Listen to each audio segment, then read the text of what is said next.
there's a moment no one talks about. It's the moment you realize your own body is lying to you. Your chest tightens. Your thoughts start racing. Your tears fall for no reason. And all you can think is, what is wrong with me? But the truth is, nothing is wrong. Something is cycling. And it's not in your head. It's in your blood. In your hormones. In the invisible chemistry hijacking your sense of self once a month. You try to explain it to someone. Maybe your partner, your boss, a friend. But their eyes glaze over. Or worse, they say, "Are you sure it's not just stress?" That's when it really starts to hurt. Not just the symptoms, but the loneliness. Because now it's not just your body turning against you. It's the people who should believe you, and don't. You start questioning everything. Was I overreacting? Was I too dramatic? Am I just weak? No. You are not weak. You are cycling through a storm no one ever taught you how to name. And the scariest part? You look fine. You get up. You go to work. You smile at strangers. You function. But inside, it feels like your soul is unraveling. You scream in silence. You shake behind closed doors. You disappear in plain sight. And no one notices. Because you're too good at pretending. You become a master of disguise. You hide your spiral under eyeliner and coffee. You nod at meetings while your brain is screaming. You cook dinner while negotiating with your inner darkness. And still, someone will tell you, you don't look depressed. That's the cruelty of invisible pain.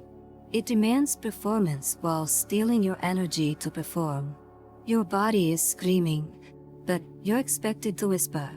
So you carry it, quietly, shamefully, alone, until one day, you collapse. Not physically, emotionally. And someone says, "Why didn't you say anything?" But you did. You tried. You hinted. You dropped clues. They just weren't listening. Because most people don't know how to hold what they don't understand. So here's what you do. You stop trying to convince them. You start convincing yourself. You start saying, "This is real. This has a name. This is not weakness, it's biology. This is not dramatic, it's cyclical. This is not all of me, it's a part of me." And then, you stop fighting your body like it's the enemy. And start listening to it like it's a scared child. Because maybe your body isn't betraying you. Maybe it's begging you to notice. To rest. To slow down. To track. To understand. Maybe all it ever wanted was for you to believe it. Because once you believe yourself, everything changes. You start keeping a journal. Not the pretty kind with flowers and perfect handwriting. The kind written in the dark. At 2 a.m. With trembling hands. You write things like, "I feel like a stranger in my own skin. Why do I always ruin everything? I don't trust myself anymore." And the hardest one. No one would believe me if I told them. But the page listens. And slowly, so do you. You begin to track your spirals. You notice the patterns. The days when the sadness hits like a wave. The hours when your anger feels radioactive. The nights when your chest tightens for no reason and your body begs to disappear. And, for the first time, you realize it's not random. There is rhythm in your chaos. There is timing to your undoing. And, suddenly, you're not broken.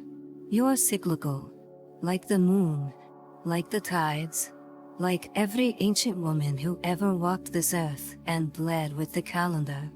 But this world wasn't built for women who feel in waves.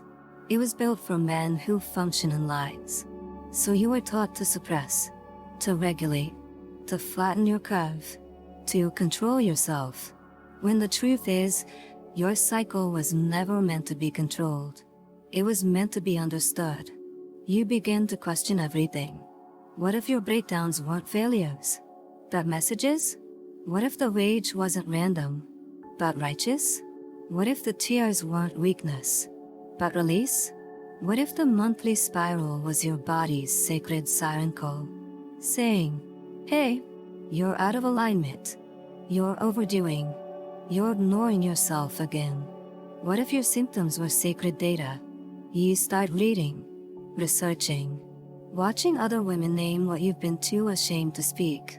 PMDD, TDPM, hormonal sensitivity, progesterone intolerance, estrogen withdrawal. And finally, you breathe, because there's a name, and you're not alone. And more importantly, you're not crazy, you're chemically shifting, and no one ever told you. So now you're learning. You buy a journal just for your cycle. You mark day 1. You observe day 14. You protect day 26. You start canceling plans with unapologetic grace. You tell your friends, I love you, but this is a spiral week. And the real ones get it. Because this isn't about flakiness. It's about self-preservation. You stop scheduling dentist appointments during your luteal phase. You stop planning big presentations the week before your period. You start building your life around your rhythm instead of forcing your rhythm into a broken life. And, for the first time, your body sighs in relief. It stops screaming, because it knows you're finally listening. You begin to reframe your entire story. You stop calling it the time I lose control, and start calling it the phase I need the most care. You stop blaming yourself for lashing out, and start asking, what part of me wasn't being heard before I exploded? You stop saying, I hate myself this week, and start whispering, my body is begging me to soften. It's not just language, it's a revolution. Because every time you choose tenderness over self-attack, you rewrite a script that was never written for women like you. You stop being the villain in your own mind. You start being the guardian of your cycle. And that shift? It changes how you show up.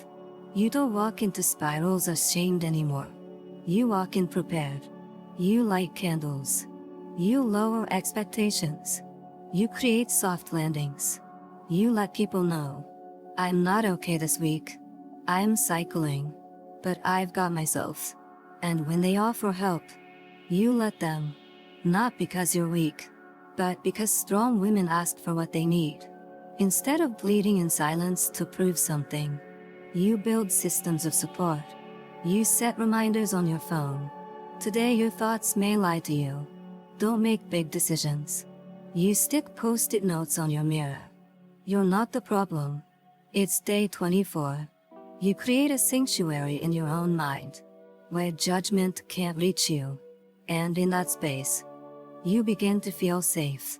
Not because the symptoms stopped, but because the shame did. You finally understand. The enemy was never your body. It was the silence around your body, the denial, the dismissal, the cultural amnesia that teaches women to survive by disowning themselves. But you are done disowning. You are reclaiming every phase, every mood swing, every moment of collapse, not to glorify the pain, but to dignify the truth. Because even in your worst days, you are not broken.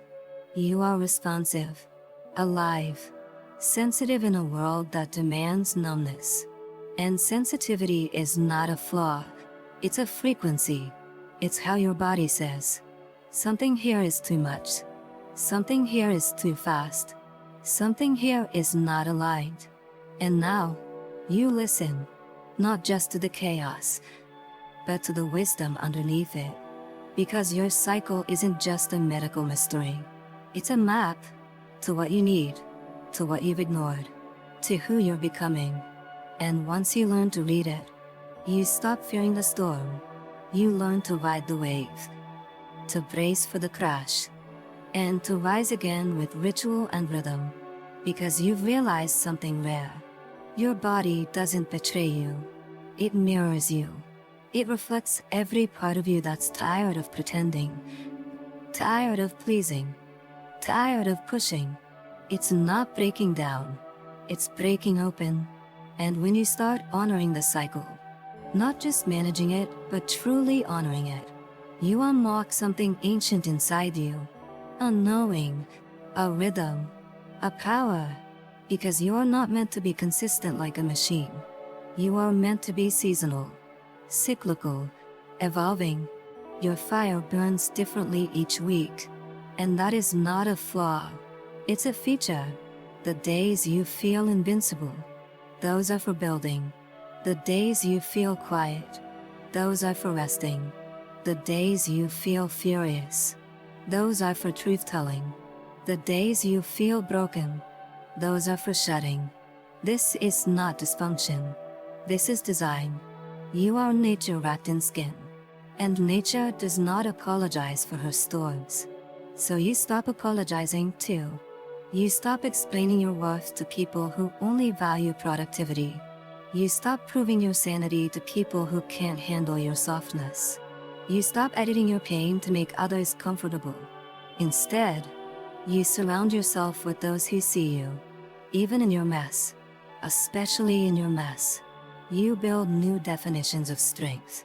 Strength is crying when you need to. Strength is canceling plans for self-preservation. Strength is saying, I'm not okay, and meaning it. Strength is bleeding and still showing up for yourself with grace. And slowly, the cycle doesn't feel like a curse anymore. It feels like a compass. It guides you back to yourself every single month. Not to break you, but to remind you it still needs healing. And yes, it's hard. There are still days where the darkness feels endless, where the rage scares you, where the sadness swallows you whole.